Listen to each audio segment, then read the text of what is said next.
Hello grade 10, welcome back with Miss Eva. Ya, jadi hari ini kita fokus membahas tentang peranan dari bakteri ya nak ya. Jadi dengarkan penjelasan Miss dan catat materinya.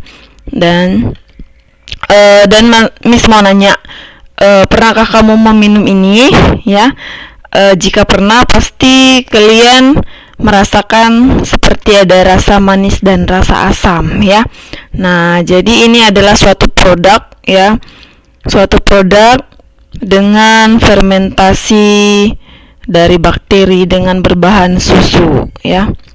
Nah, jadi yang pertama sekali yang akan kita bahas di sini adalah peranan bakteri yang menguntungkan ya nak ya. Nah, jadi ini adalah gambar bakteri Escherichia coli ya. Jadi bakteri ini akan membantu proses pembusukan makanan yang ada di usus besarmu, dan dia juga membantu yang namanya pembentukan vitamin K yang untuk membantu proses pembekuan darah ya. Jadi bakteri ini menguntungkan bagi tubuh kita ya, tetapi jika dia nanti keluar dari tubuh kita, Escherichia coli ini akan bersifat patogen atau menyebabkan penyakit. Kemudian yang kedua, bakteri dapat menghasilkan asam ya. Jadi nanti ada asam-asam yang dihasilkan seperti asam butirat, asam propionat, dan asam cuka ya. Jadi ini adalah gambar Clostridium butyricum ya. Kemudian ada ini gambar bakteri Propion bacterium, dan ini bakteri Acetobacter ya. Nah, jadi karena dia bentuknya seperti batang gini ya, jadi dia bentuk bakterinya adalah Bacillus atau batang. Nah, kemudian fermentasi susu ya. Jadi susu itu dibuat menjadi suatu produk lagi ya, dengan nama yogurt, dan ada juga yang namanya Yakult ya. Nah, jadi ini adalah bakteri Lactobacillus bulgaricus ya. Kemudian ini adalah Lactobacillus casei ya.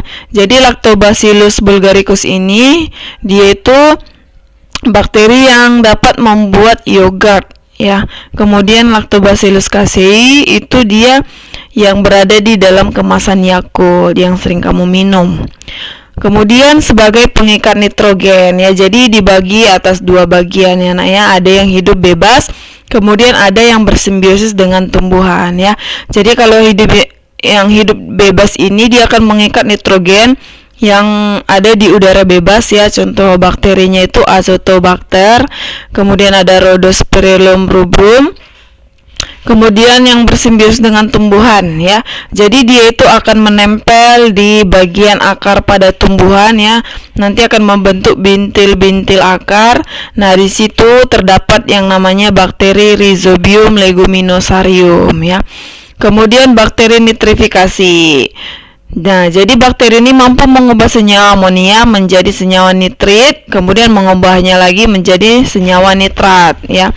Nah, jadi contoh bakterinya itu adalah Nitrosomonas, Nitrosococcus, dan Nitrobacter. Jadi semua kelompok yang mampu mengikat nitrogen ini nak, dia itu mampu menyuburkan tanah ya. Nah, jadi ini adalah gambar Azotobacter sp. Kemudian ini adalah bintil akar tanaman, tapi yang biasanya yang ada bintil akar tanaman ini adalah kelompok kacang-kacangan ya, atau kelompok leguminase. Nah, jadi ini ketika dibelah ini bintil akarnya ini, nanti terdapat bakteri Rhizobium. Ini dia bakterinya ya nak. Kemudian Nitrosomonas. Nah, ini dia bakteri Nitrosomonas yang mengikat nitrit dan mengubahnya menjadi nitrat. Nah, selanjutnya adalah penghasil antibiotik ya. Nah, jadi ada antibiotik yang bisa dibuat ya dengan bakteri, yaitu Bacillus brevis ya. Ini dia gambarnya, bentuk basil.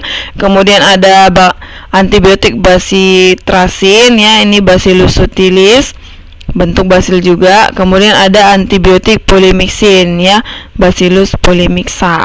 Ini dia. Jadi ini fungsinya untuk menghambat yang namanya bakteri-bakteri jahat yang ada di tubuh kita.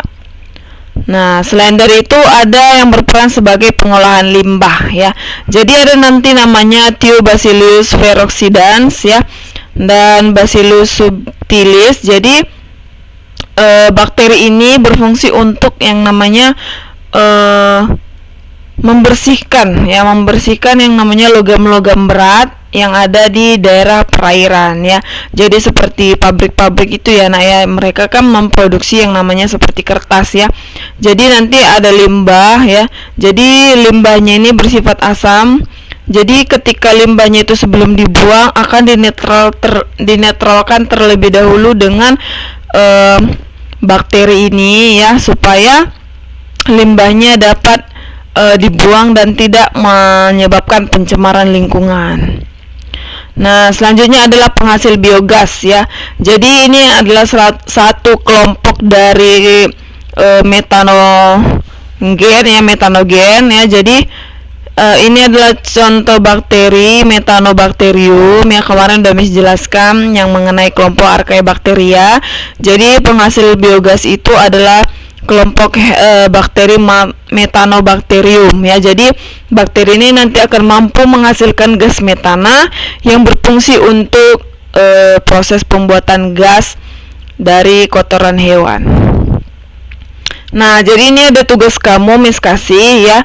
Jadi tuliskan nama bakteri yang terkandung dalam produk Yakult, yogurt, nata de coco, dan keju ya.